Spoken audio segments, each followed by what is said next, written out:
দিদি, তুমি হঠাৎ আমাদের বাসায় কোনো সাহায্য চাইতে এসেছো নাকি? তবে আগেই বলে দিচ্ছি, ওসব আশা করো না। তুমি যে কি বলো না হাঁস দাদা, আমি তো তোমার ছানা দেখতে এসেছি। শুনলাম তোমাদের নাকি ছানা হয়েছে।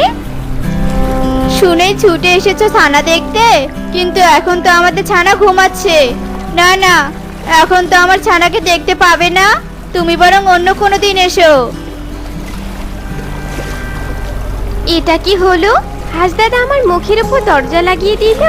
আমি ছানা দেখতে আসলাম, কোথায় সাদরে ঘরে নিয়ে যাবে তা নয়, কি ব্যবহারটাই না দেখালো।